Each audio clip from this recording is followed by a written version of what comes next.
태양계에는 지구와 매우 가깝게 공전하는 수천 개의 소행성들이 있습니다. 과학자들은 이들을 근지구천체 애니오라 부르고 있죠. 특히 2004년에는 아포피스라는 큰 크기의 소행성이 지구에 위협이 될 만큼 아주 가깝게 접근해 인류에게 엄청난 경각심을 불러일으키기도 하였습니다. 천문학자들은 소행성 아포피스가 2029년 지구와 충돌할 가능성이 2.7%나 된다는 것을 알아내게 됩니다. 그리고 이 소행성은 370m 크기로 이것이 만약 지구와 충돌할 경우 핵무기급 위력을 지녔기 때문에 이는 즉시 과학계는 물론 언론의 주목을 받아왔죠. 문제는 이 거대한 소행성 아포피스가 2029년 4월 13일 지구와 무려 31,600km까지 근접할 것으로 예측됐다는 것이었습니다. 이 같은 거리는 대한민국의 천리안 위성과 같은 정지위성 고도인 36,500km 궤도보다도 더 지구로 가까이 다가온다는 것이었죠. 하지만 다행히도 2021년 나사의 정밀 분석 끝에 2029년과 2036년의 충돌 가능성은 없지만 나사가 전파망 원경으로 아포피스 움직임을 추적한 결과 아슬아슬하게 지구를 스치듯 비껴갈 것으로 예상하고 있는 것입니다. 그리고 과학자들이 관측 결과를 알고서도 아포피스를 주목하는 이유는 갑자기 우주 어딘가에서 또 다른 소행성이 튀어나와 아포피스와 부딪히게 된다면 자신의 비행 궤도를 엉뚱하게 바꿀 가능성이 있었기 때문입니다. 그리고 소행성과 태양 복사의 상호작용으로 인해 야르콥스키 효과 또한 무시할 수 없는 현상이며 이런 우연들이 모여 지구를 파멸로 몰아넣을 수도 있다는 것이었죠. 그리고 더욱 흥미로운 점은 나사는 이미 소행성 아포피스를 가까이서 연구하기 위해 이 같은 미션을 진행 중이라는 것입니다. 다가올 2029년 소행성 아포피스가 지구를 근접하여 스쳐 지나갈 때의 사건은 전 세계 수십억 명이 이 현상을 육안으로 관찰할 수 있을 것입니다. 오늘의 우주의 발견은 한때 가장 위험한 소행성으로 여겨졌던 아포피스 소행성과 이 소행성을 조사하기 위해 오시리스 탐사선을 보낸 이유에 대해서 살펴보겠습니다.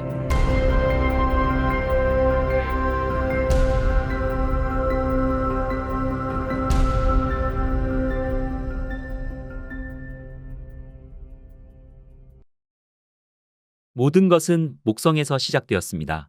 1994년 7월 슈메이커 레비9 혜성이 목성에 충돌하는 사건이었습니다. 이 사건으로 과학자와 천문학자들은 우주 물체가 행성에 미치는 영향을 실시간으로 직접 관찰할 수 있었으며 인류 역사상 처음으로 관측된 행성 충돌 사건으로 기록되었죠. 슈메이커 레비9의 영향은 지구 근접 물체에 대한 과학계 및 대중들의 인식에 큰 영향을 미친 전례 없는 천문학적 사건이었습니다. 슈메이커 레비9 혜성은 목성의 강력한 중력장의 조성력으로 인해 여러 조각으로 부서진 혜성이었습니다. 그리고 2년 후 이 조각들은 목성과 충돌하였죠. 이 충돌 사건으로 목성 표면에 엄청난 변화를 일으켰습니다. 운석 충돌이 행성에 얼마나 파괴적인 영향을 미칠 수 있는지 인류가 직접 목격한 것은 이번이 처음이었으니 말이죠. 그리고 더욱 놀라운 사실은 이 혜성이 목성과 충돌하기 전까지는 인류는 물론 과학계조차 소행성이나 혜성이 행성에 미치는 영향을 조사하는 데에는 관심이 없었기 때문이었습니다. 일반적인 과학계에서는 소행성 충돌은 수백만 년에 한 번 발생한다고 생각되었습니다. 하지만 이 사건이 모든 것을 바꿔놓았죠.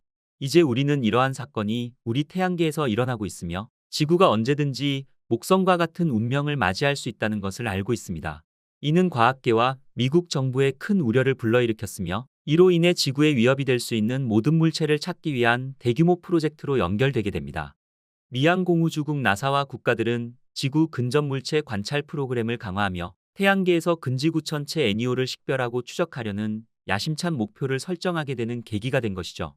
아포피스는 2004년 천문학자들이 지구에서 약 1억 7천만 킬로미터 떨어진 곳에 위치했을 때 처음 발견되었습니다. 처음에는 2004 MM4로 지정된 너비 370m 암석으로 그다지 주목하지 않았습니다.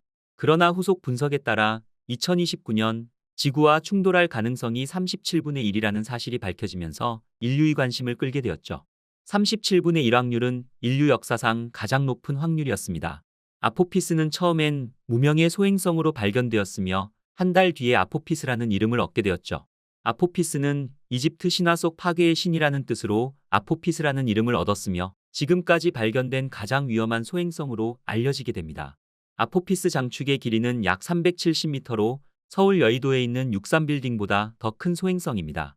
그렇다면 만약 아포피스처럼 지름 400m에 가까운 소행성이 지구에 떨어지면 어떻게 될까요? 천문연구원에 따르면 지름 20에서 50m급 소행성만 하더라도 도시 하나를 파괴할 수 있는 위력을 가지고 있습니다. 1908년 러시아 퉁구스카에는 지름 50m급 소행성이 떨어져 2000제곱킬로미터의 산림이 초토화되었죠. 지름이 400m일 경우 폭발력은 히로시마 원자폭탄의 10만 배 위력으로 폭발할 것입니다. 약 5만 년 전 대한민국의 합천 운석 충돌구에서는 지름 200m가량의 운석이 떨어진 것으로 추정하고 있으며 그 당시 이 운석 충돌로 인해 서울과 부산까지 초토화됐을 것이라고 분석하고 있죠. 미양 공우주국 나사의 제트추진연구소에 따르면 아포피스가 100년 이내 지구와 충돌할 확률은 100만 분의 1보다는 높으며 지구 위협 천체 4개 중 하나로 꼽힌다고 밝히고 있습니다. 발견 당시 천문학자들은 아포피스가 지구와 충돌하게 될 확률이 2.7%에 이른다고 발표하기도 하였으며 그날은 앞으로 5년 뒤인 2029년 4월 14일 6시 46분이 될 거라고 예측하였죠. 이때 아포피스와 지구와의 거리는 약 32,000km로 대한민국 통신위성인 천리안위성과 같은 정지궤도 위성보다 약 4,000km는 더 지구와 가깝게 지나가게 되는 것입니다. 이 정도면 3등급에서 4등급의 밝기로 지구에서 맨눈으로도 관측할 수 있습니다. 천문학자들은 아포피스 크기의 소행성이 이처럼 지구에 가까이 접근할 확률은 향후 100년 안에는 없다는 결론을 이미 공개하였죠. 그런데도 연구진은 아포피스의 비행 궤도가 다른 소행성과 충돌로 갑자기 바뀔 가능성에 대해 분석하기 시작하였습니다. 그 이유는 2029년 아포피스가 지구에 정말 아슬아슬하게 접근하기 때문일 것입니다. 만약 아포피스가 갑자기 우주 어딘가에서 튀어나온 또 다른 소행성과 부딪힌다면 소행성의 궤도가 엉뚱하게 바뀔 수 있으니까 말이죠. 그리고 최근 과학계는 이런 가능성까지 고려해 새로운 계산 결과를 내놓았습니다. 캐나다 웨스턴대와 워털루대 연구진은 태양계 내부에 알려진 130만 개 소행성의 궤도를 모두 분석했으며 2029년 전 아포피스 비행 궤도와 겹치는 구간이 있는지 컴퓨터 시뮬레이션을 돌려 확인하였다고 밝혔죠. 연구진은 공식 발표를 통해 아포피스가 다른 소행성과 궤도가 겹쳐 서로 부딪히는 일은 예측되지 않았다고 설명하며 그나마 가깝게 접근할 것으로 계산된 것은 크산토스라는 소행성이 있지만 이 역시 아포피스와 2026년 12월 1만 킬로미터 거리를 두고 지나갈 것으로 예측하였습니다. 하지만 이것은 태양계 내 이미 밝혀진 소행성 130만 개를 시뮬레이션하여 파악한 것에 국한될 것입니다. 천문학자들 사이에서는 아직 발견하지 못한 작은 소행성이 있을 수 있다는데 아마 모든 이들이 동의하고 있는 것도 사실일 것입니다. 연구진에 따르면 지구 멸종을 일으킬 정도의 수킬로미터 소행성은 대부분 파악하고 있지만 수백 미터짜리의 소행성과 해성은 관측하기가 쉽지 않다는 것입니다. 아포피스는 아직 멀리서 관찰한 게 전부이며 소행성의 형태 또한 길쭉한 땅콩 모양을 했을 거라고 추정할 뿐입니다. 2018년 명왕성을 탐사한 뉴호라이즌스호가 태양계 끝 카이퍼벨트에서 찍어보낸 소행성 울티마툴레처럼 아포피스가 두 개의 천체가 맞닿아 있는 눈사람 모양일 경우 지구에 근접할 때 균열이 생겨 둘로 나눠질 수도 있다는 가설도 있는 것입니다. 그리고 소행성과 태양 복사의 상호작용으로 인해 발생하는 야르코프스키 효과도 무시할 수 없는 요인일 것입니다. 햇빛이 회전하는 소행성에 닿으면 햇빛을 받는 부분은 뜨거워집니다.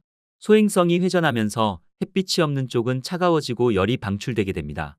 이것은 소행성에 작은 출력을 가해 시간이 지남에 따라 방향 또한 바꿀 수 있는 것이죠. 야르코프스키 효과는 모델링하기 어렵지만 소행성이 끝나는 위치를 결정하는 데 큰 차이를 만들 수 있습니다. 우리는 야르코프스키 효과가 아포피스의 궤도를 어떻게 교란시킬지 정확히 알지 못합니다. 때문에 그것이 앞으로 몇 년 안에 지구에 접근할 때 그것이 어디에 있을 것인지에 대한 지식이 제한되어 있죠. 따라서 과학자들은 야르코프스키 효과가 아포피스를 얼마나 강력하게 추진하는지에 따라 다양한 궤적들을 고려해야 할 것입니다. 천문학자들은 아포피스가 발견된 이후 그 궤적을 주시해 왔습니다. 지상 관측과 레이더 측정에 따라 이 소행성은 순수한 중력 궤도에서 천천히 벗어나고 있습니다. 이러한 추세가 지속된다면 다양한 가능성 있는 시나리오를 완전히 무시할 수는 없을 것입니다. 과학자들은 인류가 먼저 나서야 한다고 주장합니다. 아포피스가 지구 가까이에 오기 전에 탐사선을 보내 정확한 형태와 지질 성분을 파악하고 분열될 가능성이 있을 경우 대비해야 한다는 것이죠. 만약 아포피스가 지구와 충돌 경로에 들어선다면 인류는 행성 방어 체계를 가동해야 합니다. 2022년 9월 나사는 소행성 디모르포스의 우주선을 충돌시켜 비행 궤도를 바꾸는 소행성 경로 변경 실험인 다트 미션을 진행하였죠. 결과는 성공적이었습니다. 다만 다트 미션을 포함한 소행성 지구 방어 기술은 모두 걸음마 단계에 있어 앞으로도 아포피스의 움직임을 꾸준히 살펴야 할 것입니다. 그리고 나사의 오시리스 탐사선의 임무가 그 공백을 메우기 위해 등장한 것입니다. 오시리스 아펙스는 소행성 베누에서 샘플을 수집하기 위해 2016년 오시리스 렉스라는 이름으로 발사된 것과 동일한 탐사선입니다. 2020년 10월 20일 베누 표면에 성공적으로 착륙해 샘플을 채취한 뒤 2023년 9월 24일 지구로 다시 가져왔죠. 우주선은 베누의 파편이 담긴 캡슐을 지구 대기권으로 방출했고 이 캡슐은 지구로 하강했습니다. 베누 샘플은 지구로 가져온 소행성 샘플 중 가장 큰 샘플입니다. 그리고 이 탐사선은 우주를 향한 새로운 여행을 계속하였죠. 베누 샘플이 담긴 캡슐을 방출한 지 20분 만에 오시리스 탐사선은 추진기를 발사하며 현재 오시리스 아펙스라고 부르는 새로운 임무를 시작했습니다. 2029년 4월 13일 아포피스 소행성이 지구에 근접하게 되면 오시리스 탐사선은 지구 중력을 활용해 소행성 주변 궤도에 진입하게 될 것입니다. 그리고 18개월 동안 아포피스에 대한 귀중한 데이터를 수집해 지구로 보낼 것입니다. 이번 탐사 미션은 베누의 경우와 달리 아포피스에서는 샘플을 채취할 수 없습니다. 그러나 소행성 표면에 접근해 소행성 표면에서 5m 이내로 낙하한 후 추진기로 폭발시켜 소행성의 내부 물질을 드러내는 방식으로 탐사할 예정이죠. 그리고 1년 반에 걸쳐 아포피스 표면을 광범위하게 매핑할 것입니다. 2029년 지구에 접근할 경우 지구의 조성력으로 인해 소행성 표면이 흔들릴지도 모른다고 과학자들은 예측하고 있죠. 이것은 소행성 표면 아래에 무엇이 있는지를 확인할 수 있는 기회가 될 것입니다. 또한 이번 탐사선의 관측으로 소행성의 궤도 운동을 미터 단위까지 정확하게 예측할 수 있을 것입니다. 이로 인해 세계 주요국들은 이미 2029년 아포피스를 맞이할 준비를 시작하였죠. 미국의 경우 현재 MIT 등 4개 기관에서 탐사 프로젝트를 준비 중이며 대만과 프랑스도 아포피스 탐사를 선언하였습니다. 그리고 대한민국 또한 구체적인 계획은 아니지만 우주개발진흥기본계획에서 소행성 탐사를 밝힌 바 있습니다. 게다가 나사 관계자들은 제8차 행성방위회의에서 아포피스를 조사하기 위해 작은 우주선 그룹을 파견하자는 제안을 제시하였죠. 아포피스에 대한 자세한 연구는 우리 주변에 숨어있는 몇몇 위험한 소행성을 더 잘 이해할 수 있는 길을 열어줄 것입니다.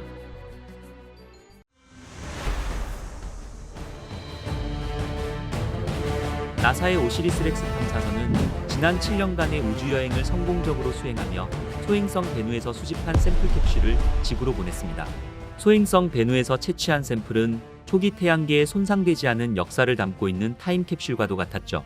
그리고 베누 샘플에서 발견된 내용들은 우리가 예상했던 것보다도 더 놀라운 것이었습니다. 과학자들은 베누 소행성의 모체 행성이 어쩌면 생명이 시작되기 이전 초기 지구와 매우 유사했을 것이라 생각했습니다. 그리고 이 고대 타임캡슐은 소행성의 기원에 대한 증거들을 밝혀내며 우리가 살고 있는 지구와 태양계의 역사를 확장하는 데 도움을 주었죠. 그렇다면 과학자들은 베누 소행성의 샘플에서 어떤 비밀들을 밝혀냈을까요? 그리고 이것이 우리가 살고 있는 태양계와 생명체의 기원에 대한 어떠한 단서를 주었을까요? 오늘의 우주의 발견은 베누 소행성에서 가져온 샘플에서 발견된 흥미로운 발견들에 대해서 알아보겠습니다.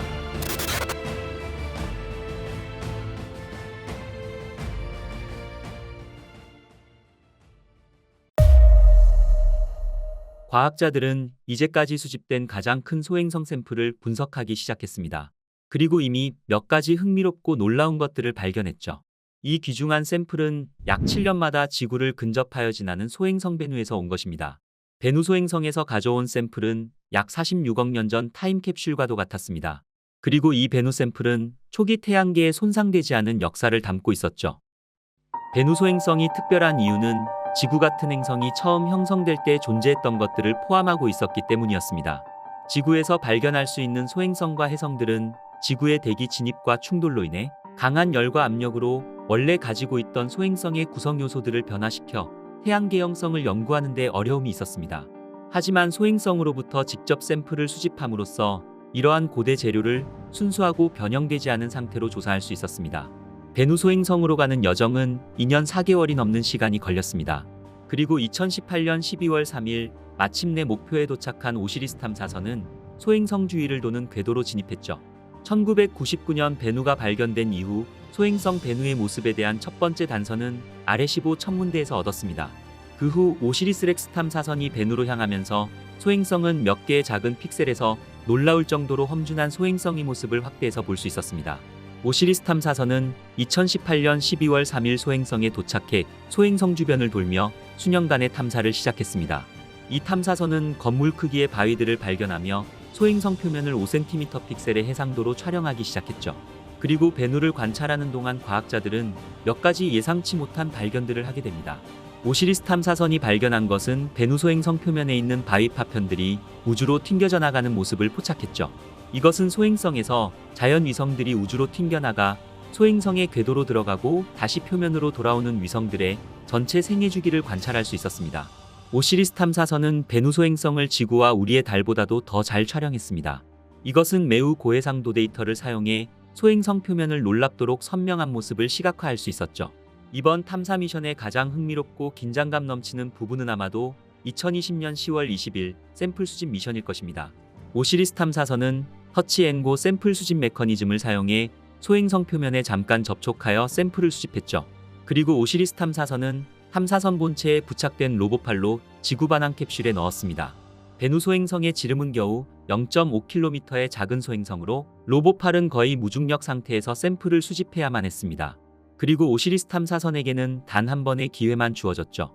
마침내 탐사선은 나이팅게일이라 명명된 장소에서 소행성과 접촉했을 때 질소가스를 분출하여 소행성 표면 물질을 자극하며 샘플 수집을 진행했습니다.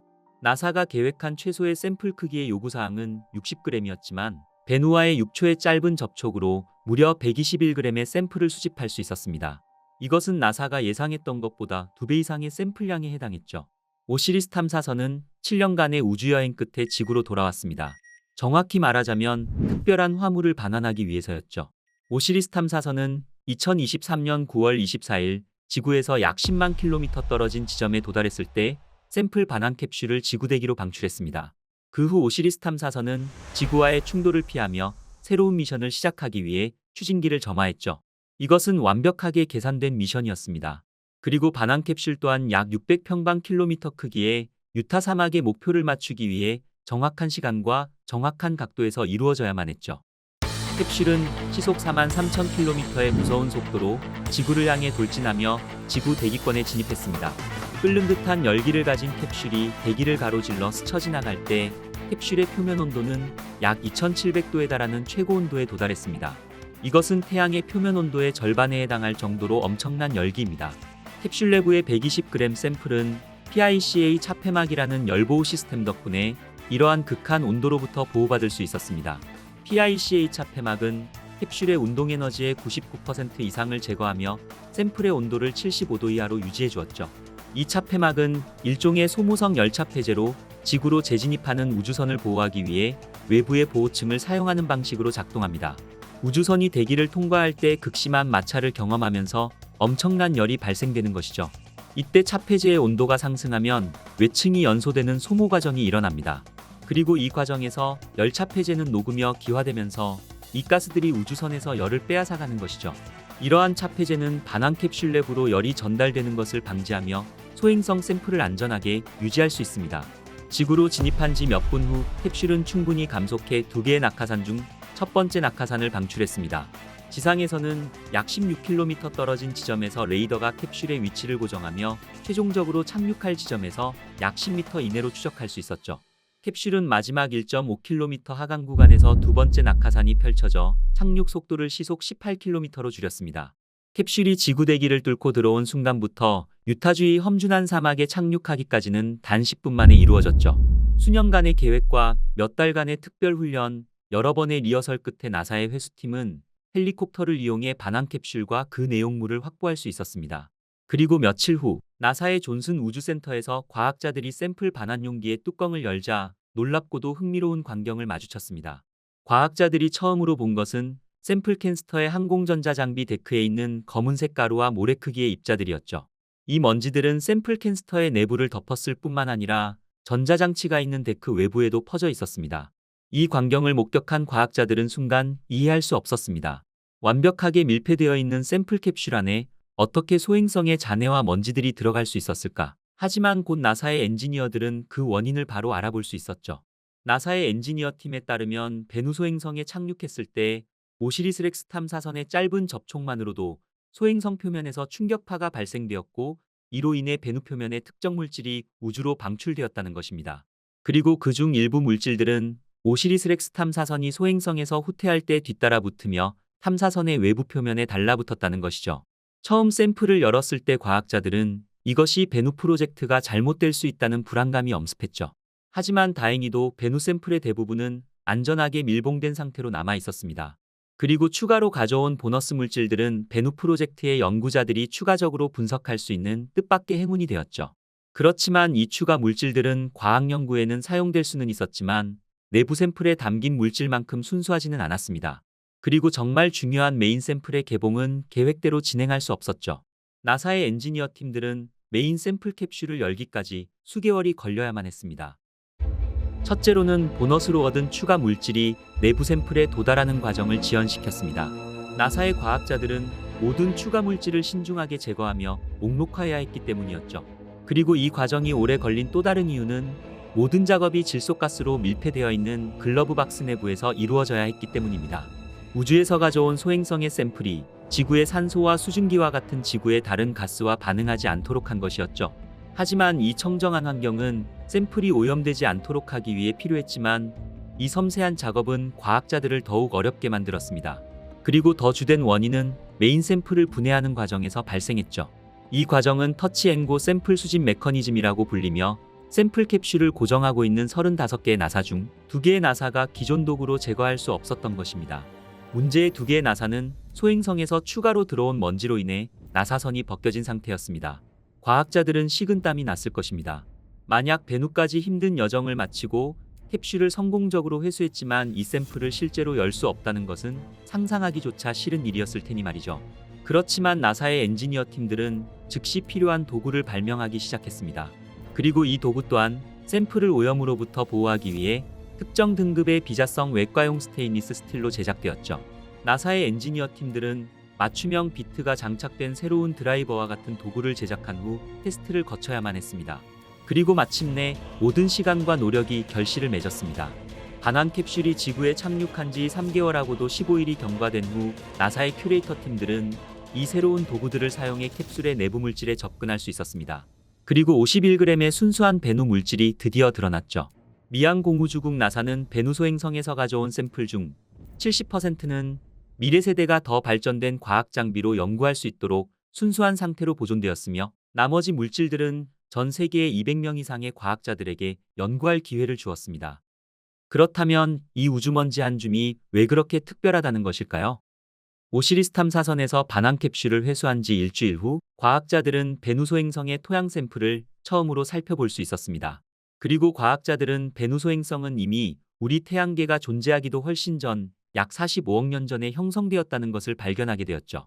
그리고 이 암석 샘플들의 구성 성분들은 베누 소행성이 태양계가 존재하기 전 원시적인 재료를 포함하고 있었습니다. 이것은 베누 소행성에서 수집한 샘플에서 프리솔라라고 불리는 미세한 결정을 포함하고 있었죠. 이 프리솔라 입자들은 태양이 형성되기 전 응축된 미세한 결정을 말합니다. 이러한 프리솔라 입자의 구성에 따라 과학자들은 우리 태양계가 형성되기 훨씬 전에 존재했던 별들의 종류에 대한 단서를 얻을 수 있었습니다.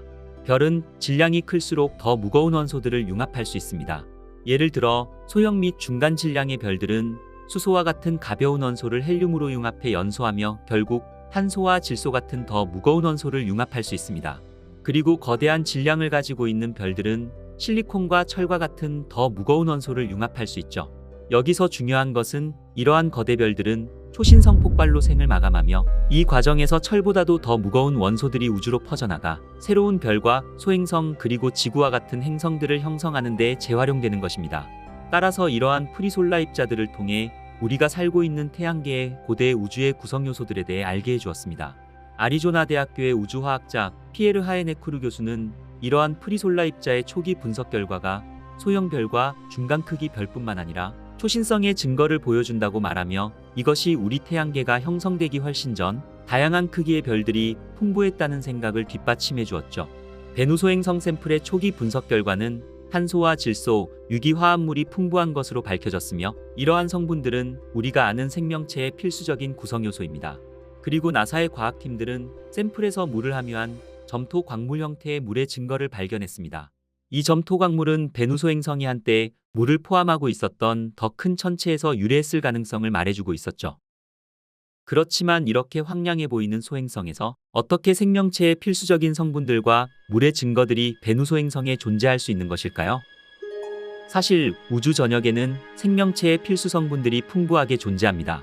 나사의 행성 과학자들과 천문학자들은 우리 태양계와 은하수, 심지어 성간 공간에서도 유기 화합물을 확인할 수 있었죠. 그리고 우리는 많은 탐사선과 과학 장비들을 통해 이러한 화합물들이 소행성과 운석, 위성과 은하 성운 등에서 발견할 수 있습니다. 생명체가 형성되기 위해 필요한 간단한 구성 요소는 산소와 탄소 그리고 질소의 조합입니다. 이들은 각각 우주에서 원자수의 기준으로 우주에 풍부하게 존재하는 원소들입니다. 이러한 원소들은 별 내부에서 생성되며 고대 별의 잔여물들로 인해 우주 전역에 퍼져 있는 것이죠. 그리고 더욱 흥미로운 사실은 일부 유기화합물들이 소행성에 의해 지구로 전달되기 훨씬 이전 성간 매질에서 형성되었을 가능성이 있다는 것이었죠. 그렇지만 아미노산과 기타 유기화합물이 존재한다고 해서 이곳에서 생명체가 발생했음을 의미하지는 않습니다. 실제로 대기가 없고 온도 또한 영하 73도에서 116도까지 변동하는 소행성에서는 생명이 발전하기에는 그리 환영받는 장소는 아닐 것입니다. 오히려 유기화합물의 존재의 발견은 생명체의 구성 요소가 우주 전역에 풍부하다는 것을 의미했으며 소행성 베누에서 발견된 것 또한 그 추가적인 증거를 말해주고 있는 것입니다. 베누 소행성 샘플이 생명체가 어떻게 시작되었는지를 직접적으로 설명하지는 않지만 단순한 화학과 생명으로 이어지는 복잡한 생물학 사이에 연결점을 찾는 데 도움을 줄 수 있는 중요한 단서를 제공할 수 있었습니다. 베누 소행성에서 이러한 분자를 발견한 것만으로도 흥미로웠지만 베누 샘플의 분석 결과는 지구의 물의 기원이라는 가장 큰 미스터리 중 하나를 해결할 수 있는 단서 또한 제공하였죠. 오랫동안 과학자들은 혜성이 지구 물의 주요 공급원이라고 생각했습니다. 그러나 최근 연구에 따르면 혜성의 화학적 조성이 지구의 바다의 물과 일치하지 않는 것으로 나타나게 됩니다. 하지만 베누와 같은 물이 풍부한 소행성과 운석에서 발견되는 성분들은 지구의 바닷물과 더 가까운 일치를 보여주었죠. 이 새로운 발견은 지구의 물이 혜성이 아니라 이러한 소행성과 같은 우주함석에서 왔을 수 있을 가능성을 보여주었습니다. 런던 자연사박물관 과학자 사라 러셀 교수는 베누 샘플이 수화광물로 주로 구성되어 있다고 언급하며 이것은 베누가 한때 물을 품고 있던 큰 천체의 일부였을 가능성을 제시하였죠. 그리고 베누 샘플은 시간이 지남에 따라 물이 존재해야만 발생하는 동적 변화를 나타내는 증거들로 가득 차게 됩니다. 이것은 물이 증발한 후 남겨진 점토 광물이나 소금과 같은 것들에서 나타나는 것이었죠. 베누 샘플에는 세르펜타인이라는 광물이 포함되어 있었으며 이것은 지구의 중간 해령에서 발견되는 암석과 유사했습니다. 지구의 중간 해령은 용융물질이 지구의 멘틀에서 올라와 물과 만나면서 새로운 지각을 형성하는 장소입니다. 베누 샘플 또한 지구의 열수 분출구 근처에서 형성될 수 있는 피로호타이트를 포함하고 있었죠. 그리고 더욱 놀라운 사실은 오시리스 렉스의 과학팀이 샘플에서 DNA의 필수 성분인 인산염을 발견했다는 것입니다. 이러한 수용성 인산염의 존재는 수십억 년 전 베누 소행성이 더 큰 진흙덩어리의 일부였거나 지질 활동이 활발한 행성에서 유래되었다는 가능성을 말하는 것이었죠. 하지만 베누 소행성이 물이 풍부한 고대 행성에서 유래하였다는 결정적인 증거는 아직 없지만 로완 대학교의 지질학자 해롤드 코널리 교수는 베누 샘플이 시간이 지남에 따라 따뜻한 물의 증거가 발견되며 베누의 모체 행성은 적어도 10km 이상이거나 혹은 더 클 수 있음을 나타낸다고 발표하게 됩니다. 그리고 이 같은 화합물은 토성의 위성 엔셀라두스와 유로파와 같이 얼음으로 덮인 위성에서 유래했을 수도 있습니다. 이것은 다시 한번 베누가 한때 생명체의 필수적인 성분을 포함한 고대 바다세계의 행성 조각일 수 있음을 시사한 것이었죠. 그렇다면 만약 이것이 사실이라면 베누 소행성은 모체 행성에서 어떻게 떨어져 나왔을까요? 천문학자들의 한 가지 주요 이론에 따르면 베누 소행성은 약 30억 년 전 모체 행성에서의 대규모 충돌로 인해 산산조각 났다는 것이었습니다. 이 충격으로 인해 행성의 조각들은 우주로 뿌려졌으며 이 조각들 중 하나가 결국 베누 소행성이 되어 지구 궤도로 이동했다는 것입니다. 외부 태양계에서의 긴 여정은 지구와 같은 암석형 행성에 물과 탄소, 유기화합물을 전달하는 데 중요한 역할을 했을 것입니다. 그리고 만약 이러한 이론이 사실이라면 베누 소행성의 역사는 지구 생명체의 기원과 깊은 연관성을 가지고 있다는 것이었죠. 이와 같이 베누 소행성을 연구하는 것은 지구 형성과 생명체에 필요한 핵심 성분들이 어떻게 태양계를 가로질러 운반되었는지를 엿볼 수 있는 중요한 자료인 것입니다. 우리는 이미 태양계와 태양 주위를 도는 행성이 어떻게 형성되었는지에 대해 꽤 좋은 이론을 가지고 있지만 이번 베누 소행성의 순수한 우주먼지와 암석들을 연구하면서 현재 우리가 정석으로 알고 있는 지식을 보정하며 재조정할 좋은 기회가 될 것입니다. 오시리스 탐사선의 임무는 아직 여기서 끝나지 않았습니다. 오시리스 탐사선은 베누 샘플 캡슐을 지구대기로 방출한 뒤 약 20분 후 탐사선은 엔진을 점화해 새로운 임무로 전환하였죠. 이제 이 탐사선은 새로운 목표인 아포피스 소행성을 향해 탐사선의 새로운 이름인 오시리스 아펙스로 변경 후 2029년에 도달할 아포피스 소행성을 탐사할 것입니다. 새 임무를 받은 오시리스 탐사선은 2029년 6월부터 18개월 동안 아포피스의 표면을 지도하며 지구로 접근 중인 아포피스 소행성에서 일어나는 변화를 관찰할 것입니다. 그리고 이 탐사선은 마지막으로 베누 탐사 미션에서 가장 인상적인 탐사 미션을 반복 수행하며 아포피스의 표면에서 아포피스 표면의 암석과 먼지를 일으키는 실험을 할 예정입니다. 하지만 베누 소행성에서와는 달리 아포피스 소행성에서는 샘플을 수집할 수 없지만 이 기동 미션을 통해 지구를 근접 통과하는 소행성 표면 아래에 있는 물질들을 살펴볼 것입니다. 그리고 훗날 소행성 베누와 아포피스 소행성이 지구와 충돌할 가능성이 있다는 이야기를 들었을 것입니다. 하지만 그 확률은 1700분의 1보다 낮은 아주 미미한 가능성이므로 우리가 걱정할 필요는 거의 없습니다. 그렇지만 과학자들은 1700분의 1보다 낮은 확률이지만 만에 하나의 불확실성에 대해 연구하며 베누와 아포피스 소행성의 미래 궤도에 대한 불확실성을 크게 줄일 수 있는 더 정밀한 추적 정보를 탐구할 것입니다. 그리고 오시리스 렉스 탐사선은 베누 소행성의 파동을 포착했습니다. 나사의 엔지니어 팀은 베누 소행성의 파동 데이터를 특별한 과정을 통해 소리로 변환함으로써 우리가 우주를 완전히 새로운 방식으로 경험할 수 있게 해주었죠. 소행성 베누의 소리를 함께 들어보시죠.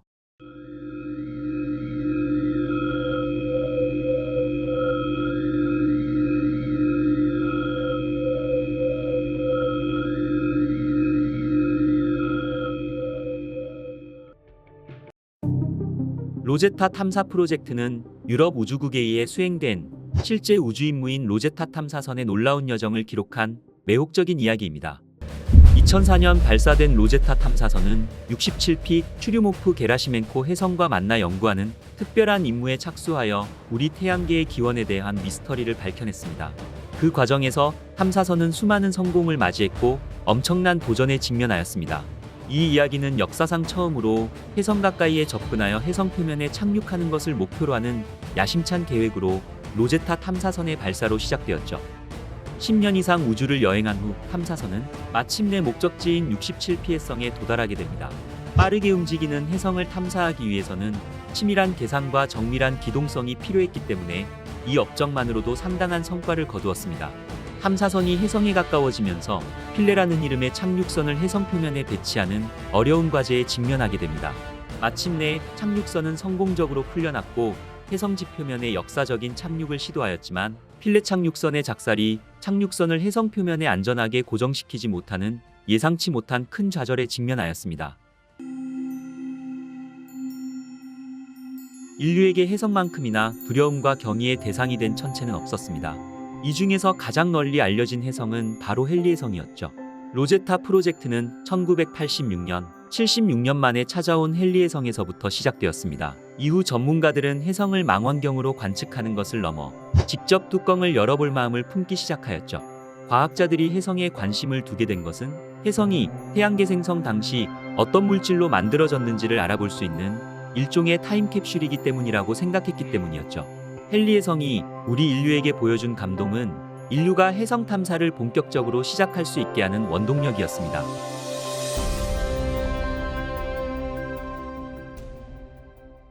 유럽 우주국과 미양 공우주국이 혜성에 관해서 본격적으로 관심을 갖기 시작할 때 과학자들은 혜성 탐사 대상을 정하기 시작하였습니다. 1986년 지오토 탐사선은 헨리 혜성에서 불과 600km 정도 떨어진 지점까지 접근했지만 천문학자들은 더 자세한 정보를 위해서는 혜성에 더 가까이 다가가야 한다고 갈망하게 되었죠. 이에 따라 유럽 우주국과 미양 공우주국 나사가 손을 잡고 혜성 지표면에 착륙해 샘플을 채취해서 돌아오는 혜성 탐사 미션을 추진하였으나 나사의 예산 삭감으로 미양 공우주국은 이 프로젝트를 포기하게 되어 로제타 프로젝트는 위기에 빠지게 되었습니다. 하지만 유럽 우주국은 미션을 크게 수정하여 유럽 우주국이 이끄는 단독 프로젝트로 추진하게 됩니다. 축소된 로제타 미션은 혜성의 초근접해서 혜성 표면을 자세히 관측하며 착륙선이 혜성에 도착해 더 자세한 관측을 시행하는 계획으로 다운그레이드되며 수정되었지만 유럽 우주국의 로제타 미션은 여전히 매우 혁신적인 계획이었습니다. 로제타 미션의 첫 번째 목표는 46P 비르타넨 혜성이었습니다. 하지만 로제타 탐사선을 싣고 출발할 예정이었던 아리안5 로켓이 2002년 발사에 실패했고, 이에 따라 아리안5 로켓과의 발사는 완전히 취소되는 사건이 발생하게 됩니다. 이 사건으로 인해 탐사선의 목표가 변경되는 것으로 이어졌습니다. 혜성의 특성상 긴 공전 주기를 가지고 있는 혜성의 큰 이심률은 다시 원하는 지점에 도달하기까지 상당 시간 기다려야만 했기 때문에 로제타 탐사선의 목표는 10년 내에 과학자들이 원하는 지점에 접근할 예정인 67P 혜성으로 변경되게 됩니다. 하지만 67P 혜성이 태양과 가장 가까이 접근할 때 지구 궤도에서 매우 가까워지는데, 이때 탐사선이 혜성에 도달하게 된다면 혜성이 태양빛을 받아 표면이 증발하면서 혜성의 모습을 제대로 관측하기 어려워집니다. 혜성 주변과 혜성의 대기에 있는 먼지와 가스들이 태양빛을 반사하기 때문이었죠. 보통 지구와 태양까지의 거리의 3배 정도가 되면 태양빛에 반응하게 되고 가스와 먼지를 분출하기 시작하는데, 혜성의 중심에 있는 혜성 핵은 계속해서 코마 부분의 가스와 먼지들을 공급하게 되어 이로 인해서 혜성의 자세한 관측이 힘들어진다는 것입니다. 따라서 로제타 탐사선은 67P 혜성이 태양빛을 받기 전에 탐사 위치에 도착해야만 했습니다. 탐사 초기 67P 혜성은 46억 년 전 태양계 형성 당시의 모습을 유지하고 있는 혜성으로 분석되었습니다.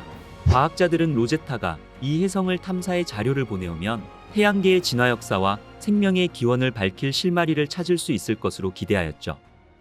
그리고 로제타 탐사선과 그의 착륙선 필레의 이름은 고대 이집트가 남긴 비밀의 문을 여는 키였던 로제타 스톤 비문과 이집트의 나일강 상류에 있는 섬 필레에서 발견된 오벨리스크의 비문에서 유래한 이름들로 인류에게 고대 이집트 문명을 알려준 로제타석처럼 로제타 탐사선과 필레 착륙선으로 인해 깊고 깊은 우리 태양계와 우주의 비밀이 풀리길 바라는 마음으로 명명되었습니다.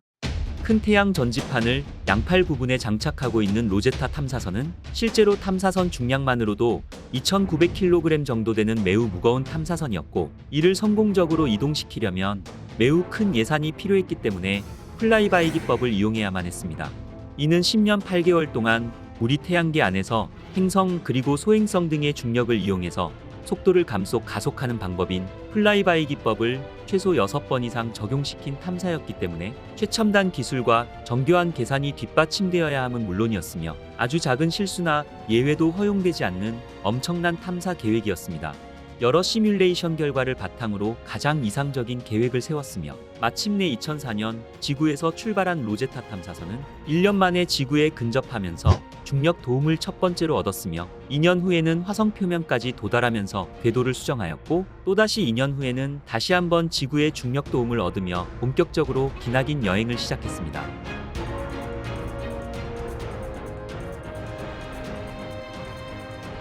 이어서 2번의 소행성 중력 도움과 또 한 번의 지구 중력 도움을 얻으면서 2011년엔 전력 소비를 최소화해 배터리와 전자장비의 수명을 연장하기 위해서 잠시 동안 동면에 들어가기도 하였죠.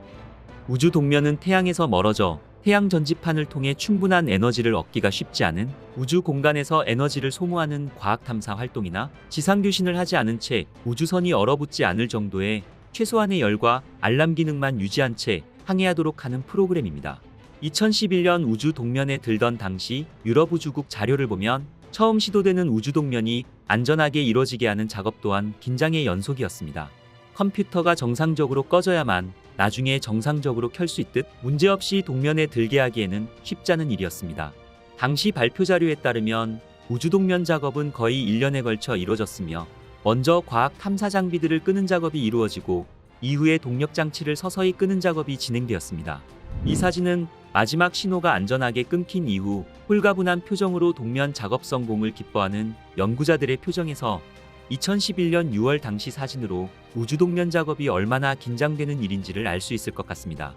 이후 로제타는 지상과 교신 없이 최소 동력만 유지한 채 혜성을 쫓아 우주를 항해했습니다. 로제타 탐사선은 동면 중에도 태양 전지판이 태양을 향하도록 프로그램되어 있어 동력을 충전하기 시작했고, 3년 뒤인 2014년 초 로제타의 신호는 8억 7,224km 떨어진 머나먼 우주 공간에서 빛의 속도로 44분 53초가량 날아와 미국 항공우주국의 딥스페이스 안테나에 먼저 수신되었습니다.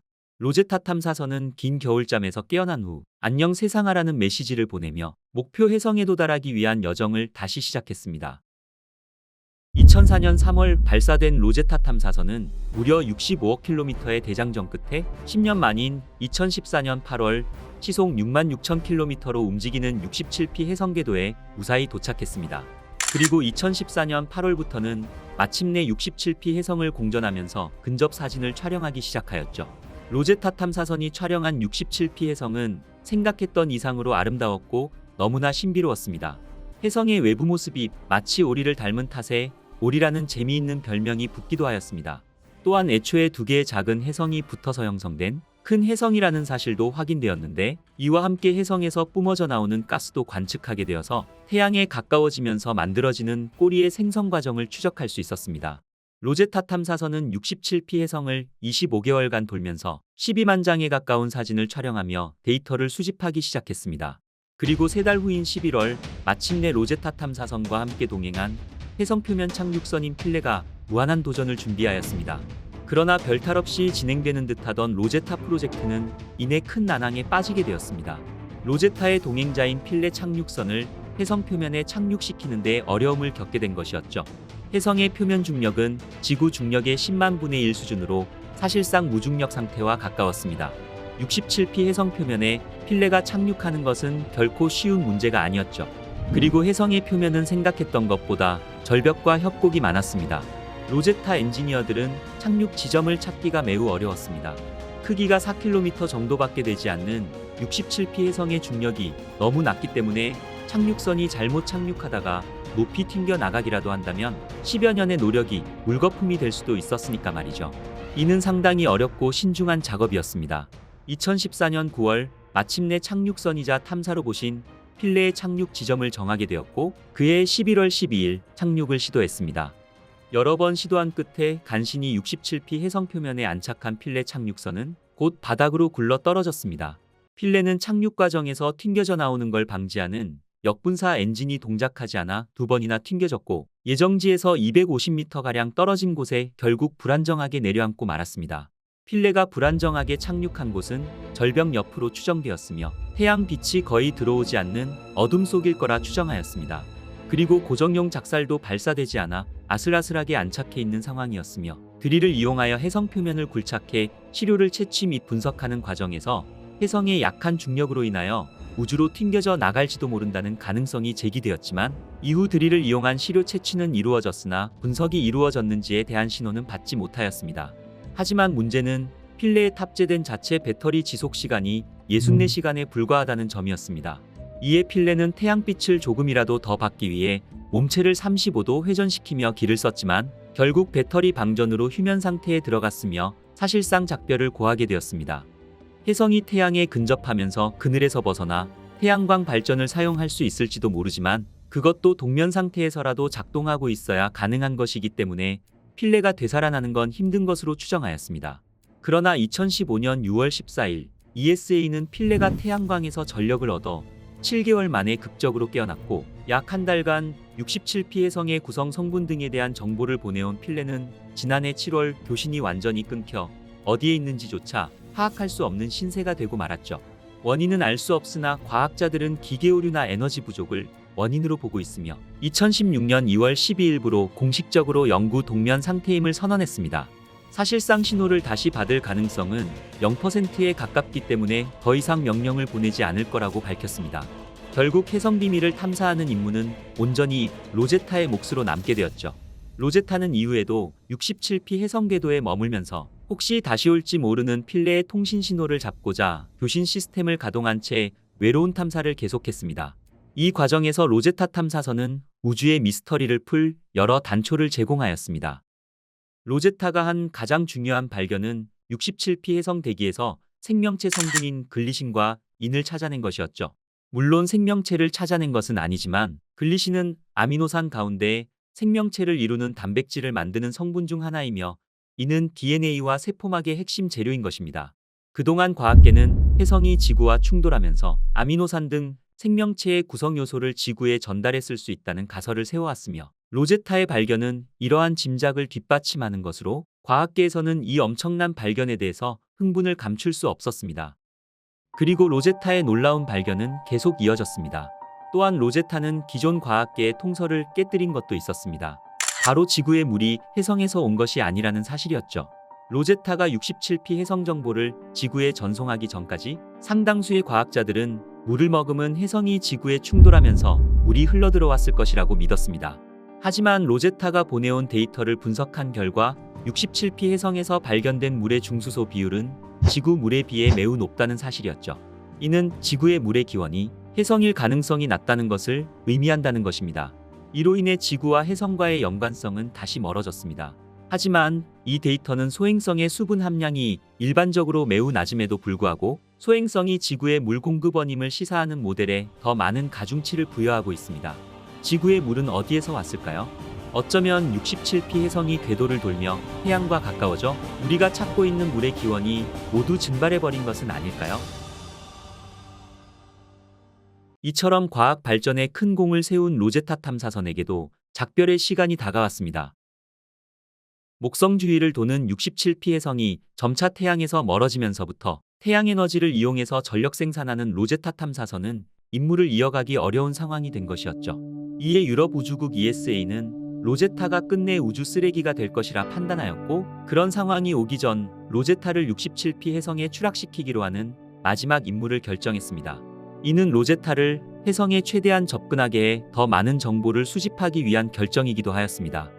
로제타는 그동안 67P 혜성 궤도에 머물렀을 뿐 혜성 표면을 가까이에 이른 적은 없었습니다. 결국 혜성으로의 추락은 로제타 탐사선에게 부여된 최후 임무가 되었습니다.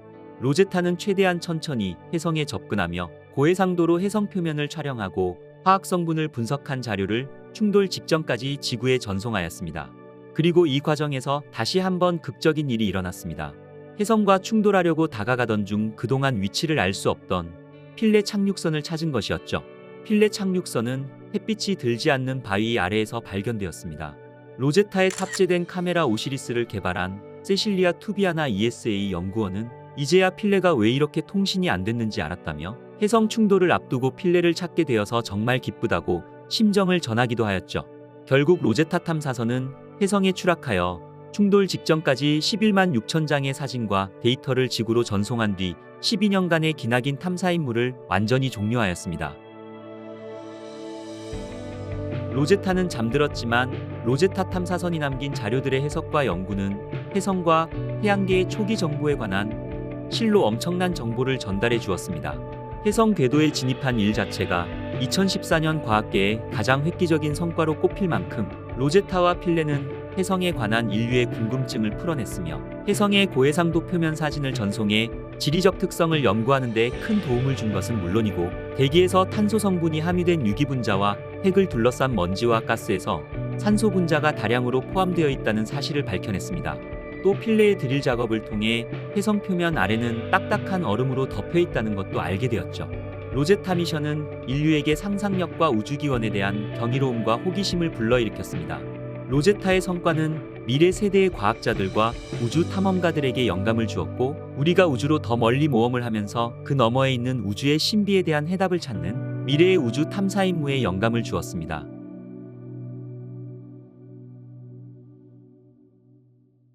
최근 천문학계에서 아주 흥미로운 소식이 전해졌습니다. 2025년 7월 1일 밤 칠레에 있는 천체 망원경을 사용하던 천문학자들이 목성궤도 바로 넘어 아주 작은 움직이는 점을 발견했죠. 처음에는 이것이 태양계를 지나가는 그저은한 소행성이나 혜성처럼 보였습니다. 하지만 불과 몇 시간 만에 평범한 물체가 아니라는 것임을 곧바로 깨달았죠. 이 신비로운 물체는 우리 태양계 밖에서 날아온 것이 아니었습니다. 현재 이 물체는 3I 아틀라스라는 임시명칭으로 불리고 있으며, 지난 6월 25일부터 29일 사이에 소행성 지상충돌 최종경보 시스템인 아틀라스 시스템이 수집한 데이터를 통해 처음으로 포착되었죠. 그리고 이 물체가 발견된 지 며칠 만에 전 세계 천문학계에 큰 화제가 되었으며, 과학자들은 이 새로운 성간 물체가 어쩌면 이전에 발견된 오umu아무아와 보리소프가 남긴 미스터리를 풀어줄 수도 있다 기대하고 있습니다. 그렇다면 과연 이 물체는 어디에서 왔을까요? 그리고 혹시 이 물체가 인공적인 기원을 가지고 있을 가능성은 없을까요? 오늘의 우주의 발견은 새롭게 발견된 이 흥미로운 성간 물체에 대해서 더 깊이 파고들어 보겠습니다. 여기서 아틀라스는 소행성 지구 충돌 최종 경보 시스템을 의미합니다. 이 시스템은 하와이와 남아프리카에 설치된 고성능 망원경들을 통해 밤하늘을 자동으로 정밀 관측하며 특이하거나 잠재적으로 위험할 수 있는 우주 물체를 찾아내는 역할을 하고 있죠. 이 물체가 처음 발견된 후 나사의 지구 근접 연구센터에서는 그 존재를 공식적으로 확인했으며, 연구팀은 이번에 발견된 성간 물체가 단순한 관측 오류가 아님을 재차 확인했죠. 그리고 특히 3I 아틀라스가 주목받는 이유는 바로 그 비정상적인 속도와 아직 밝혀지지 않은 정체 때문입니다. 하지만 과학자들은 아직 이 물체의 정확한 성격을 규명하지 못하고 있죠. 혜성일 수도 있고 소행성일 수도 있으며, 어쩌면 우리가 지금까지 한 번도 접해보지 못한 형태의 외계물체일 가능성도 제기되고 있습니다. 과거 오umu아무아가 외계에서 온 탐사선일 수 있다는 파격적인 주장을 펼쳐 유명해진 하버드 대학교의 아비 로브 교수는 다시 한번 의견을 내놓았습니다. 그는 이번에 새로 발견된 성간 물체를 더욱 상세히 연구하기 위해서는 뛰어난 성능을 가진 제임스 웹 우주망원경을 적극 활용해야 한다 제안하게 됩니다. 특히 그는 비중력적 가속도의 징후를 면밀히 살펴봐야 한다 강조하며, 만약 오umu아무아와 같이 중력만으로는 설명할 수 없는 움직임이 감지된다면 그 형태가 어떻든 인공적인 추진력이 작용했을 가능성을 시사할 수 있다 말했죠. 다시 말하면 이 물체는 자연적인 천체가 아닐 수도 있다는 것입니다. 새롭게 발견된 성간 천체 3I 아틀라스는 완벽한 시기에 나타났습니다. 이제 우리는 전 세계적으로 향상된 관측 능력 덕분에 이 빠르게 지나가는 방문자를 연구할 준비가 그 어느 때보다 잘 되어 있으니까 말이죠. 그리고 이 물체는 오umu아무아가 남긴 오랜 질문들의 답을 찾는 데 도움이 될 것입니다.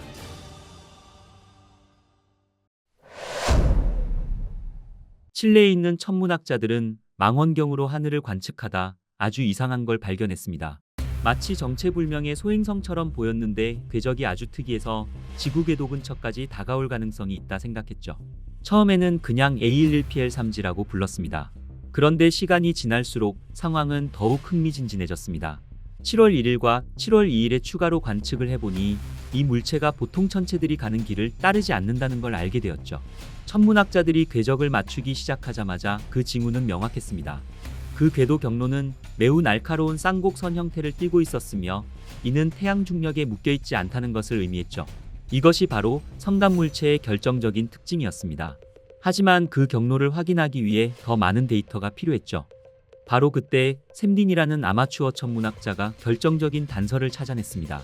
그가 지난 6월 말 아틀라스 망원경으로 찍었던 오래된 사진들에서 이 물체를 발견한 것입니다.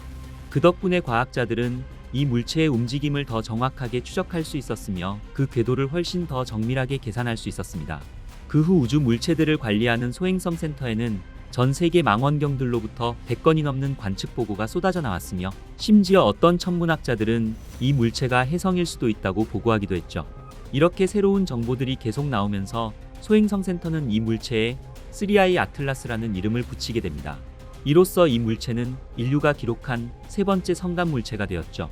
나사의 제트 추진 연구소 지구 근접 물체 연구센터장인 폴 차스 박사는 이 녀석은 정말 엄청나게 빨리 움직이고 있다 말하며, 이 혜성이 성간 우주에서 왔다는 데는 전혀 의심의 여지가 없으며, 이 물체의 궤적을 거꾸로 추적해보면 대략 우리 은하의 중심 다른 태양계에서 온 것이 확실한데 어느 태양계에서 왔는지는 아직은 알 수 없다 말하며, 현재 이 물체는 초속 약 61km라는 엄청난 속도로 태양계를 가로지르고 있다는 사실만은 확실하다 말하였죠.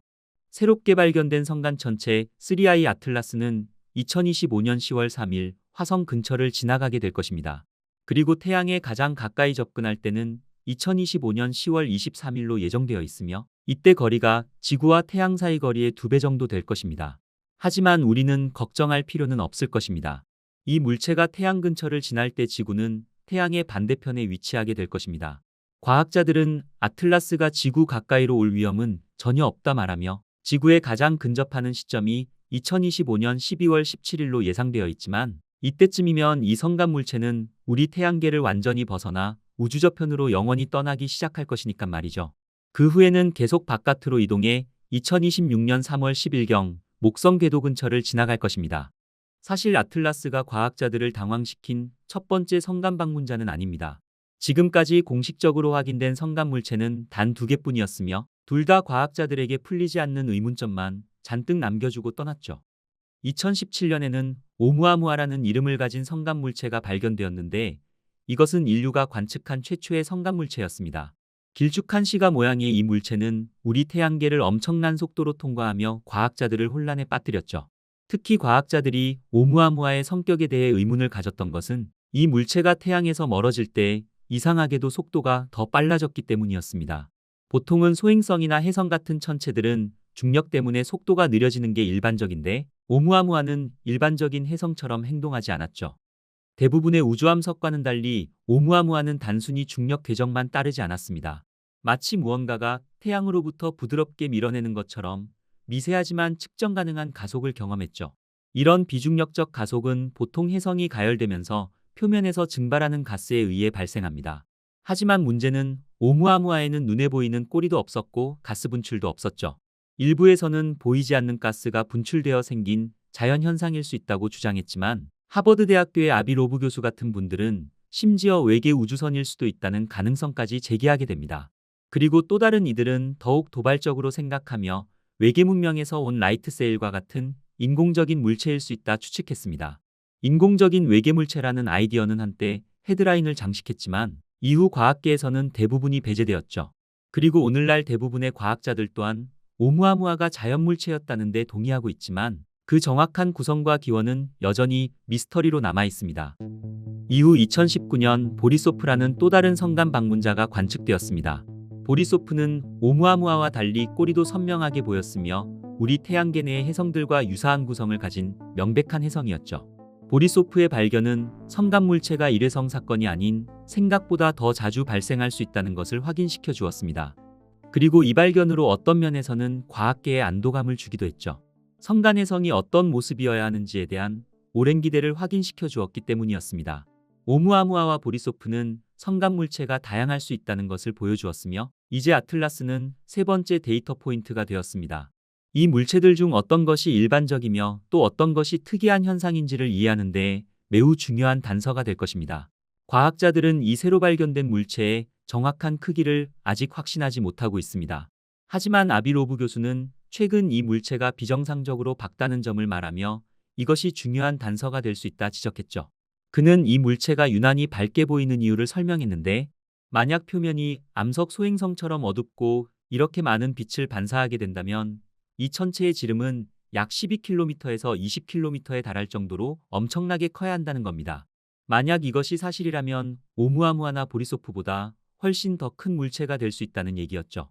하지만 더 반사율이 높거나 심지어 가스를 방출하고 있을 가능성도 있어서 크기 추정치가 왜곡될 수도 있습니다. 그리고 여기서부터 더욱 흥미로워집니다. 만약 이 물체가 오umu아무아에서 관측되었던 것과 유사한 비중력적 가속을 보이기 시작한다면 이는 완전히 새로운 탐사 방향을 열 수 있습니다. 이러한 가속은 가스 분출에 의해 발생할 수도 있으며 일부 과학자들은 인공적인 추진력에 의해 발생할 수 있다 말합니다. 이것이 바로 지금 모든 시선이 제임스 웹 우주망원경으로 향하는 이유입니다. 강력한 적외선 기능을 갖춘 제임스 웹 우주망원경은 이 성간 물체에서 나오는 열 방출을 감지하여 온도와 크기, 어쩌면 모양까지도 밝혀낼 수 있을 것입니다. 또 다른 흥미로운 특징은 이 물체의 궤도 경사각이 거의 175도에 달한다는 점입니다. 이처럼 가파른 각도는 이 물체가 태양계의 원주민이 아니라는 것을 확실하게 보여주고 있으며 만약 우리가 이 물체의 진입 속도와 방향을 정확하게 결정할 수 있다면 그 기원까지 추적할 수 있을지도 모른다는 것입니다. 아틀라스는 짧은 시간 동안만 우리의 관측 범위 내에 있을 것입니다. 태양에 가까워지면서 밝아질 수도 있지만 지구가 적절한 위치에 있지 않기 때문에 이를 연구할 기회는 제한적이죠.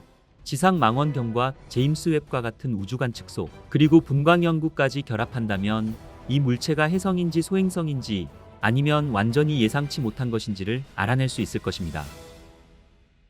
그렇다면 왜 이제 와서 이런 물체들이 더 많이 포착될까요? 2017년 오umu아무아가 발견되기 전까지는 우리 태양계를 통과한 성간 물체가 단 한 개도 확인된 적이 없었습니다. 그런데 불과 몇 년 만에 벌써 3개나 확인하게 된 것입니다. 일부 과학자들은 이 현상을 매우 의아하게 생각했죠. 수백 년간 잠잠하다가 왜 갑자기 이렇게 다른 항성계에서 온 방문객들이 나타나는 걸까요? 혹시 이런 물체들이 항상 우리 태양계를 지나갔지만 우리가 그걸 탐지할 기술이 없었던 건 아닐까요? 아니면 이번에 나타난 이런 현상에는 정말 뭔가 특별한 의미가 있는 것은 아닐까요? 과학자들은 앞으로 몇 주, 몇 달 동안 아틀라스를 계속 관측하면서 그 크기와 모양, 그리고 어디에서 왔는지에 대해 더 많은 것을 알아낼 것입니다. 오umu아무아와 보리소프가 지나갈 때와 비교하면 오늘날의 망원경과 추적 시스템은 훨씬 더 발전했습니다. 덕분에 이 신비로운 방문객을 더 자세히 연구할 좋은 기회를 얻게 되었죠. 이렇게 늘어난 표본 크기는 매우 중요합니다. 현재는 알려진 성간 물체가 단 3개뿐이라 그동안 천문학자들은 아주 작은 통계적 데이터로만 작업할 수밖에 없었죠. 하지만 더 많은 사례가 확보되면 성간 물체를 유형별로 분류하고 그들의 기원을 추적하며 행성과 해성이 어떻게 형성되고 우주로 어떻게 방출되는지에 대한 더 포괄적 이해를 구축할 수 있을 것입니다. 앞으로 몇 달 동안 아틀라스가 우리 하늘을 가로지를 때 천문학자들은 이 우주적 비밀들을 더 많이 밝혀내기 위해 면밀히 주시할 것입니다. 그리고 더 나은 도구와 더 강력한 망원경, 그리고 다가오는 임무들 덕분에 우리는 다음 별에서 온 방문자를 포착할 준비가 그 어느 때보다 잘 되어 있죠. 400여 년 전 갈릴레오 갈릴레이가 자신이 직접 만든 작은 망원경으로 밤하늘을 관측하며 인류의 천문학을 영원히 바꿔놓았습니다. 오늘날 우리는 베라 루빈 천문대의 등장으로 또 다른 혁명적인 변화의 가장자리에 서 있습니다. 이 천문대는 스캐너처럼 밤하늘을 훑어 우주의 움직이는 모습을 포착하도록 지어졌죠. 그리고 이 천문대는 모든 것을 포착할 것입니다. 하늘을 가로지르는 소행성들과 갑자기 밝아지거나 희미해지는 별들, 심지어 물리학의 가장 큰 미스터리인 암흑물질과 암흑에너지에 대한 단서까지도 말이죠. 루빈 천문대는 이전에 존재했던 그 어떤 망원경들과는 다릅니다. 3.2기가픽셀의 거대한 카메라와 넓은 시야 덕분에 며칠마다 전체 밤하늘을 조사할 수 있죠. 그리고 이번에 발견된 성간 물체처럼 빠르게 움직이는 일시적인 물체들까지도 더 빠르게, 더 자주 포착할 수 있습니다. 실제 이 망원경은 이미 첫 이미지를 공개했으며 일부 근지구 소행성을 포함하여 여러 개의 새로운 소행성을 탐지했죠. 베라 루빈 천문대는 이제 10년 동안 남반구의 하늘을 반복해서 촬영할 것입니다. 이 반복적인 관측들이 쌓이고 비교하며 분석함으로써 천문학자들은 무엇이 변하고 무엇이 움직이며 어둠 속에 무엇이 숨어 있는지를 밝혀낼 것입니다. 여기에는 우리 태양계를 통과한 최초의 성간 물체 오umu아무아처럼 우리가 예상하는 대로 행동하지 않는 물체들도 포함됩니다. 만약 그런 물체가 루빈 천문대의 시야에 들어온다면 루빈 천문대는 그것을 탐지해 실시간으로 우리에게 알려줄 것입니다. 그리고 이것이 전부가 아닙니다. 시간이 지남에 따라 루빈 천문대는 수십억 개의 별과 은하, 소행성으로부터 수조 개의 측정값을 생성할 것입니다. 또한 이렇게 방대한 데이터가 모이게 된다면 우리가 아직 질문조차 생각하지 못했던 새로운 질문들을 제기하게 되겠죠. 우리는 첫 번째 성간 물체를 간신히 포착했습니다. 오umu아무아는 우리가 알아챘을 때 이미 멀어지고 있었죠. 첫 번째 성간 천체는 우리에게 수많은 질문을 던졌지만 답은 거의 주지 않았습니다. 두 번째는 조금 더 나아졌습니다. 보리소프는 더 익숙해 보였지만 여전히 새로운 가능성을 제기했죠. 그리고 이제 3I 아틀라스는 우리가 한 발 앞서 있습니다. 우리는 더 이상 놀라움을 기다리지 않을 것입니다. 우리는 그것을 준비하고 있으며 베라 루빈 천문대와 같은 새로운 천문대들이 곧 가동되어 이전보다 훨씬 더 깊고 더 자주 우리의 하늘을 스캔할 것입니다. 결론적으로 아틀라스는 지구에 충돌할 가능성은 전혀 없습니다. 이 물체는 그저 우리 태양계를 지나가는 중일 뿐입니다. 우리에게 다른 항성계에서 온 진정한 방문객을 짧지만 흥미롭게 관측할 기회를 주고 있는 셈이죠. 앞으로 몇 달 동안 아틀라스가 우리 하늘을 가로지를 때 천문학자들은 우주적 비밀들을 더 많이 밝혀내기 위해 면밀히 주시할 것입니다. 그리고 다가오는 임무들 덕분에 우리는 그 어느 때보다 준비가 잘 되어 있으니까 말이죠. 2022년 9월 26일 미 항공우주국 나사가 보낸 우주선이 지구에서 1100만 킬로미터 떨어진 소행성과 충돌하는 데 성공하였습니다. 이것은 지구로 날아오는 소행성의 위험으로부터 인류를 지키는 지구방어 시스템의 가능성을 확인한 것이었죠. 다트 프로젝트는 소행성으로부터 충돌 위협이 있을 때 지구를 보호하기 위해 시작된 프로젝트입니다. 인류 사상 최초로 우주 탐사선을 소행성에 충돌시키는 실험에 성공하면서 세기의 우주 충돌 실험은 소행성의 위험뿐 아니라 그 가치만으로도 관심이 커지게 되었죠. 냉장고 크기만한 이 작은 우주선은 무게 610kg으로 초당 6km의 속도로 소행성에 충돌하였습니다. 소행성은 약 3톤의 TNT에 해당하는 충격을 받았고, 우리는 이 엄청난 소행성 충돌 실험에 대한 모든 것을 영상과 사진 자료로 모두 기록하였죠. 이번 시험 발사로 나사는 지구와 충돌 가능성이 높은 소행성들을 어떻게 지구로부터 빗나가게 할지에 대한 자료를 얻었으며, 또 소행성과 우주선을 충돌시켰을 때 소행성 궤도에 얼마나 영향을 미칠 수 있는지도 파악할 수 있게 되었죠. 지구 밖 1100만 킬로미터에서 이루어진 실제 소행성 충돌 프로젝트인 다트 미션에 대해서 알아보겠습니다. 5, 4, 3, 2, 1, and liftoff of the Falcon 9 and DART on NASA's first planetary defense test to intentionally crash into an asteroid. 다트 우주선은 2021년 11월 24일 반덴버그 공군기지에서 스페이스X의 팰컨 9 로켓에 실려 발사되었습니다. 다트 프로젝트는 인류에게 치명적 피해를 줄 수 있는 소행성과 지구 충돌을 막기 위해 소행성 궤도를 인위적으로 바꾸는 초유의 지구 방어 실험인 것입니다. 과거에도 수명이 끝난 우주선이 행성에 충돌한 적이 있지만 처음부터 충돌을 목적으로 발사된 우주선은 다트 미션이 처음이었습니다. 이 실험이 성공하게 된다면 충돌 효과로 인해 디모르포스 소행성 궤도가 약간 느려지고 궤도가 영구적으로 변경될 수 있는 것입니다.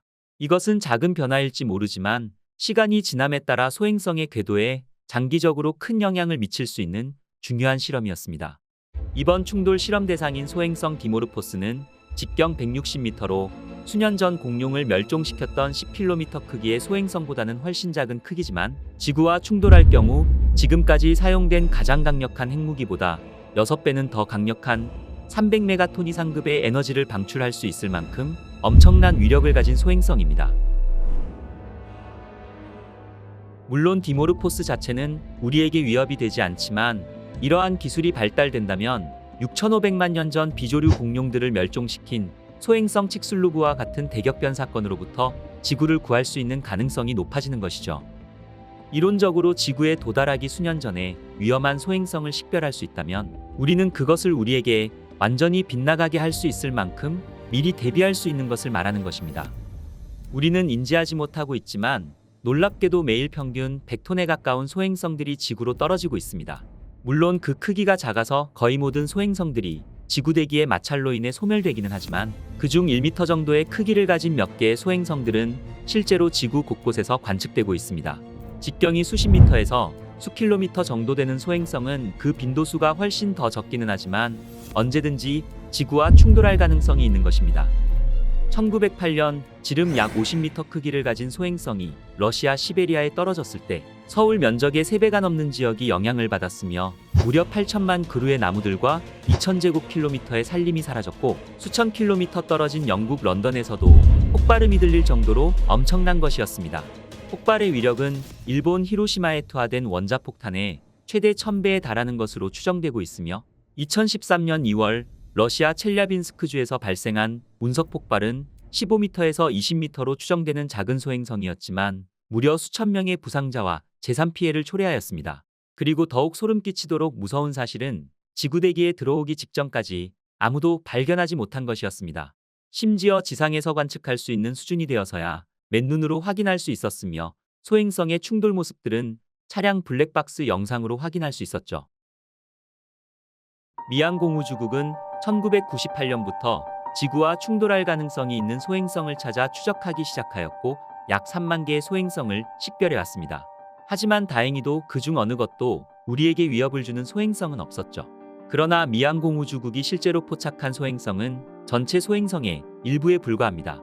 지구에 충돌했을 경우 심각한 위험을 초래할 수 있는 140m 크기 이상의 소행성들은 약 2만 5천여 개가 있을 것으로 추정하고 있으며 이 중 50%도 안 되는 만여 개만이 확인되어 추적 감시 중인 것입니다. 하지만 나머지 15,000개는 아직 발견조차 하지 못하고 있는 것이죠. 이는 지구를 위협할 수 있는 소행성들을 배제할 수 없는 상황임을 말하고 있으며 이러한 사실들을 대비할 수 있는 일환으로 시작된 것이 바로 다트 미션입니다. 과학자들은 소행성의 위협을 심각하게 받아들이고 있으며 이번 다트 미션이 그토록 중요한 이유인 것입니다.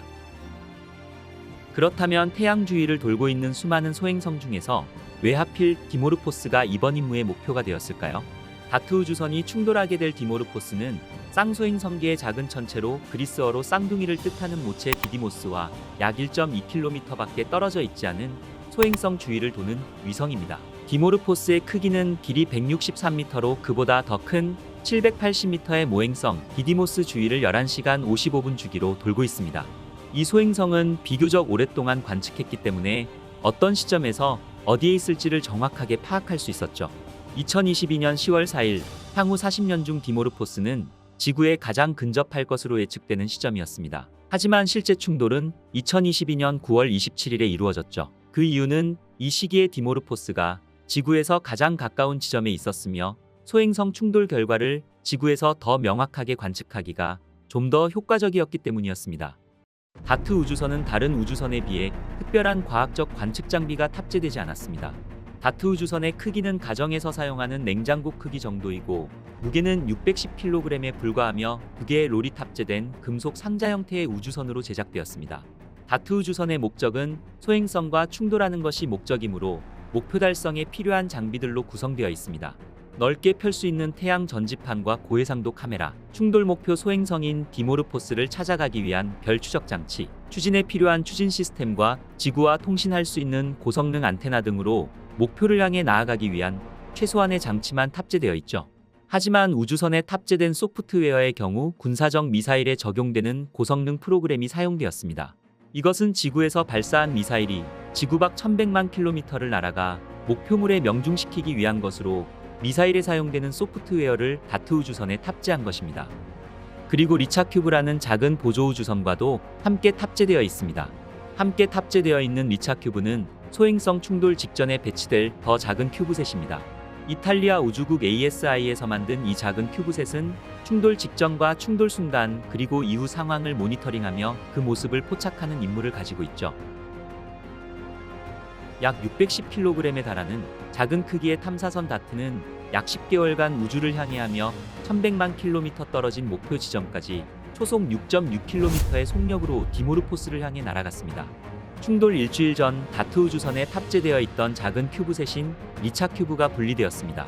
다트 우주선은 충돌 4시간 전 약 9만 킬로미터 밖에서 마지막 경로 조정을 하며 스마트 자율항법 비행체제로 완전히 전환해 관제팀의 지시 없이 다트 우주선에 탑재되어 있는 카메라에만 의존하여 스스로 목표 지점으로 향해 돌진하였습니다.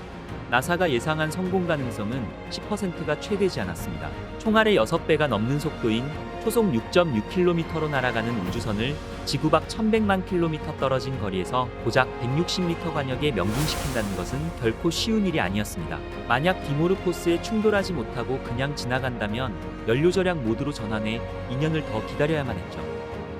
다트 우주선은 점점 목표 지점으로 다가갔고 다트 우주선이 디모르포스에 근접하면서 소행성의 실제 사진을 지구로 송출하였습니다. 다트 프로젝트 연구진들에게는 긴장되는 순간이었습니다.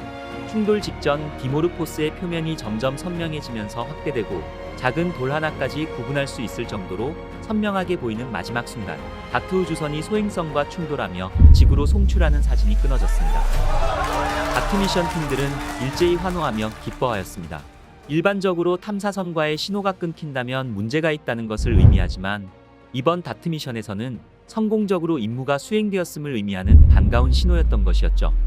다트 탐사선은 충돌 직전까지 그 생생한 장면을 지구로 보내주었으며 디모르포스 소행성의 모습은 마치 바위로 덮인 달걀 모양과 같아 보였으며 중력에 의해 간신히 붙어있는 돌더미처럼 보이는 소행성의 모습이었습니다.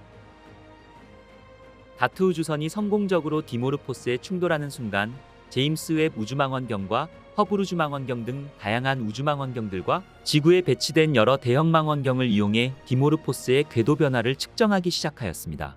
충돌 직후 막대한 양의 소행성 파편과 먼지가 우주 공간으로 분출되었고 분출된 소행성의 파편과 먼지들이 태양빛에 반사되어 순간적으로 밝아지는 모습이 모든 망원경에서 관측되었습니다. 허블 우주망원경보다 제임스 웹 우주망원경에서 더 밝은 모습을 확인할 수 있었던 이유는 충돌 직후 분출된 소행성의 파편들과 먼지에서 나오는 모든 적외선을 제임스 웹 우주망원경으로 관측이 가능했기 때문이었죠. 또한 소행성과 충돌하기 며칠 전 분리된 이탈리아 우주국의 큐브 위성 리차 큐브의 관측 결과를 종합하여 다트 프로젝트에 대한 결론에 도달할 수 있었습니다. 나사의 연구팀들은 다트 우주선이 디모르포스와 충돌할 경우 디모르포스의 공전 주기를 약 7분에서 11분 정도 단축시킬 것으로 예측하였지만 충돌 후 분석을 통해 관측된 새로운 공전 주기는 11시간 23분으로 무려 32분이나 짧아졌다는 것을 확인할 수 있었습니다. 이것은 나사의 예상보다도 충돌의 영향이 훨씬 더 컸다는 것을 의미하는 결과인 것이었습니다. 이후 과학자들은 다트 미션으로 충돌이 남긴 여파를 분석하였으며 이러한 방법이 얼마나 효과적인지 궁극적으로 다트 미션으로 소행성의 위협으로부터 지구를 구할 수 있는지에 대해서 분석하였습니다. 이번 네이처지에 실린 연구 결과는 충돌 마지막 순간과 이 충돌이 소행성에 어떠한 영향을 미쳤는지에 대해 자세하게 설명해 주었습니다. 발표된 연구에 따르면 탐사선의 소행성 충돌 때문에 소행성 궤도가 축소되었으며 현재 디모르포스는 충돌 전보다 32분 더 빠르게 궤도를 돌고 있음을 밝혀졌습니다. 이는 지구로 향하는 위험한 소행성이 발견될 경우 이를 탐사선과 충돌시키는 임무를 통해 지구에서 멀어지게 할 수 있음이 가능하다는 의미인 것입니다.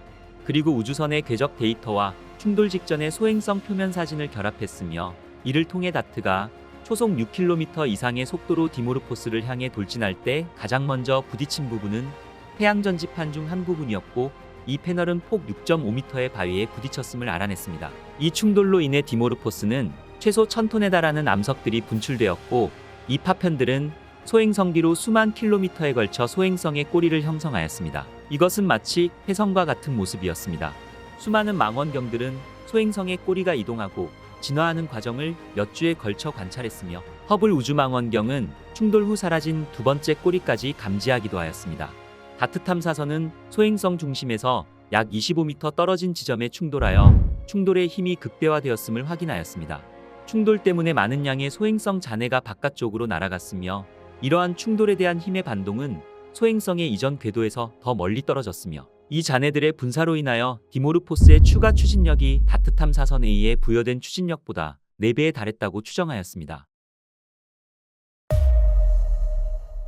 미항공우주국은 단 하나의 소행성에 이 기술을 시연했지만 과학자들은 이 결과가 미래에 있을 위험에 광범위하게 적용될 수 있다고 주장하며 이 충돌 실험으로 과학자들의 아이디어가 맞았다는 것을 증명하였습니다. 하지만 다트 프로그램 과학자인 톰 스태틀러 박사는 이 실험에서 많은 결론을 내리는 것은 불가능할 것이라고 밝히기도 하였으며 소행성의 구성물질과 외형 등 다양한 모습을 가지고 있는 소행성들은 늘 다양한 방법으로 태양과 행성들을 공전하고 있기 때문에 소행성에 대한 단 한 번의 실험이 모든 소행성에 유사하게 대비될 것이라고 예측하는 것은 자칫 위험할 수 있다고 말하기도 하였죠. 소행성이나 혜성 등 지구 근접 천체로부터 지구를 지켜내기 위해 가장 중요한 것은 빨리 더 많은 천체들을 찾아내는 것입니다. 다트 미션을 통해 그 가능성을 본 소행성 방어 기술 또한 결국에는 지구에 접근하는 위험한 천체들을 얼마나 빨리 찾아낼 수 있는가에 달려있기 때문인 것이겠죠. 유럽 우주국 ESA는 2026년 말 디디모스와 디모르포스의 후속 연구를 위해 헤라 탐사선을 쏘아 올릴 것을 발표하였으며 헤라 탐사선이 디모르포스에 도착하게 된다면 다트 미션에 따른 충돌의 여파를 더 자세히 살펴볼 수 있을 것입니다. 오늘의 우주의 발견은 지구를 근접하는 소행성에 충돌하여 소행성의 궤도를 바꾸는 다트 미션에 대해서 알아보았습니다. 오늘 보신 우주 이야기가 재미있으셨다면 영상 후반의 정주행 영상을 클릭하셔서 다양한 우주 이야기를 즐겨보시길 추천드립니다. 그리고 구독과 좋아요 한 번씩만 눌러주시고요. 저는 또 재미있는 우주 이야기를 가지고 다시 찾아뵙겠습니다. 끝까지 시청해주셔서 감사합니다.